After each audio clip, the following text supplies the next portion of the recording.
So I just saw this video from and it's very triggering. It's very triggering. I want you guys to see it before I call notice. I won't follow on the talk. Let's watch it. I'm archiving every distortion. I am Ibrahim Traore, and today I'm pulling off your masks. Yes, you heard correctly.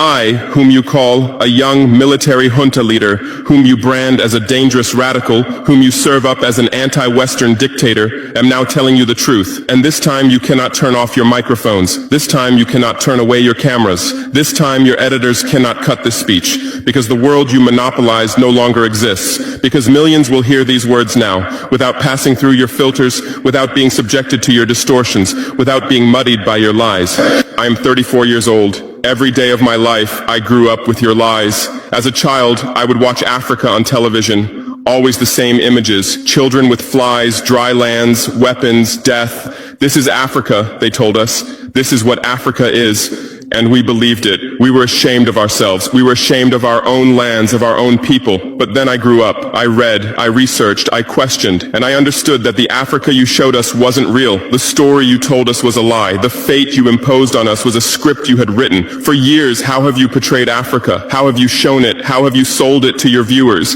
As if we were creatures who had no share of humanity. As if we were savages left outside of civilization. As if we were wretches waiting for you to save us. Every day, every hour, every minute, the same story plays on your screens. Hunger, war, disease, corruption, terror, chaos. These are the words that come to mind when Africa is mentioned. In your Africa dictionary, there are no other words. No hope, no success, no development, no resistance, no honor, no pride, no victory. So I ask you, New York Times, Washington Post, Guardian, Le Monde, have you ever made Africa's successes your headlines?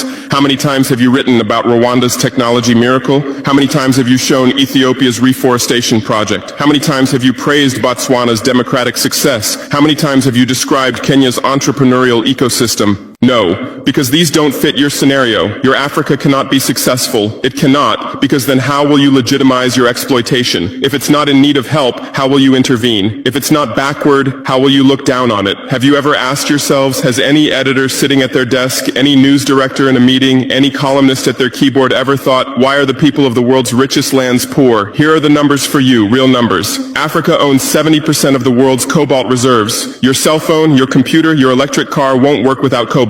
This cobalt comes from Congo, but Congolese can't afford cell phones. Africa owns 90% of the world's platinum reserves. Catalytic converters, electronic devices, medical implants, they all need platinum. This platinum comes from South Africa, but South Africans are crushed by unemployment. Africa provides 30% of the world's gold production. Mali, Burkina Faso, Ghana, Tanzania. Gold flows like rivers from our lands, but our people swim in poverty. Africa supplies 65% of the world's diamond production.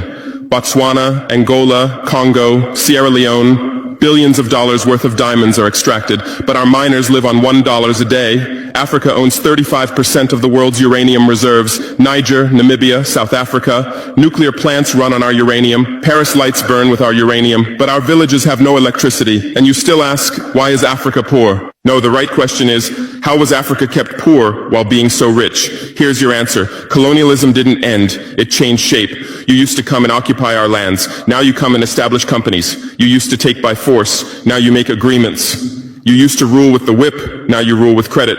Let me give you concrete examples. With numbers, names, dates, but you'll never write about these. Glencore, Swiss-based mining giant, extracting cobalt in Congo. 2022 revenue, $256 billion, a tax paid to Congo, $500 million, that's 0.2%. Is this justice? Rio Tinto, British-Australian mining giant, extracting bauxite in Guinea, 20 million tons annually. What's left for Guinea? Environmental pollution and cancer. Total, now Total Energies, French oil giant, extracting oil in Angola, Nigeria, Congo. 2022, profit, $36 billion investment in Africa, dirty pipelines, Anglo-American, founded in South Africa but now in London. Diamonds, platinum, iron, taking everything. What it left in South Africa? 6 million unemployed miners. And these are just the tip of the iceberg. What about the invisible, the secret deals, the offshore accounts, the transfer pricing tricks? Every year, $88 billion in illegal money flows out of Africa. Who writes about this? Every year, $45 billion in aid comes to Africa. Everyone writes about this, but no one says Africa is not the continent receiving aid, it's the continent giving aid. While you zoom your cameras on swollen bellies, there is a huge system working silently in the background. Every day tons of gold, diamonds, cobalt, uranium, oil leave our land. But how? Here is the system. Step 1. Create corruption. Bribe our leaders. Open offshore accounts. Promise them a life of luxury. Send their children to your schools. Step 2. Make deals. Get 50-year, 99-year concessions. Ask for tax exemptions. Be exempt from environmental rules. Ignore labor rights. Step 3. Control the infrastructure. Take over ports, airports, railways, but only from the mine to the harbor. Don't build roads to the villages. Don't bring electricity to schools. Step 4, provide security. Set up private security companies. Arm them. Declare protesting. Step 5, silence the media. Buy local journalists. Suppress opposing voices. Serve internal unrest news to international media. And this is how the system works. It's been working like this for 100 years, and you don't see this system. You don't want to see it, because you're part of the system too. Who are the biggest advertisers of New York Times, CNN, BBC, oil companies, mining companies, arms companies, pharmaceutical cartels, the companies that exploit Africa? You live on their money, you defend their interests, and what I'm about to tell you might cost me my life, but it's no longer time to be silent. France's system in Africa is the CFA franc. 14 African countries still use French colonial currency. 50% of these countries' central bank reserves sit in the French treasury. France applies negative interest to this money, so we pay France to use our own money.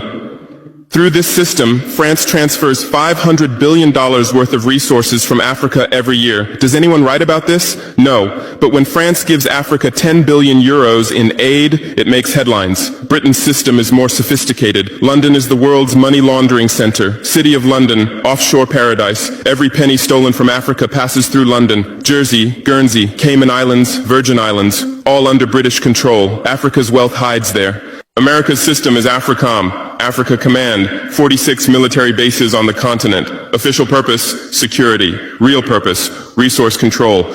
Drones in our airspace every day, listening devices everywhere. They say fighting terrorism, but it's not terrorists, it's people's leaders who are targeted. China is the new player, says win-win, builds infrastructure, gives credit, but in exchange for what? 99-year port concessions, mining rights, agricultural lands, debt-trap diplomacy, ask Sri Lanka, ask Zambia, and you write about none of this. Why? Because you're not free press, you're corporate press, your bosses are billionaires. Jeff Bezos bought Washington Post. Why? For love of journalism?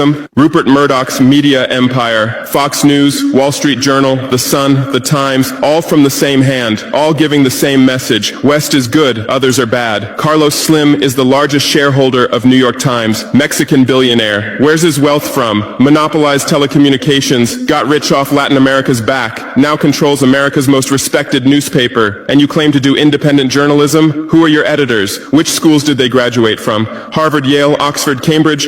Always the same elite schools, always the same worldview, always the same prejudices. How are your reporters selected? How many languages does your Africa correspondent speak? French, English, that's all. Swahili, Hausa, Yoruba. Here's the truth, right? The media is being controlled. The media is being controlled. The bloggers are under a payroll. A lot of them are under payroll. They are being controlled. The mainstream media, the television station, the newspapers, see what they will do. They don't post them immediately. They will just let it, they'll leave it first. They will try to water down the news. Do you understand? Now let's go to the televisions. The televisions are also like that. They are like that. May God help us. May God help us. Peace and love, don't play. If you play, go and learn. I will learn the hard way. Don't play.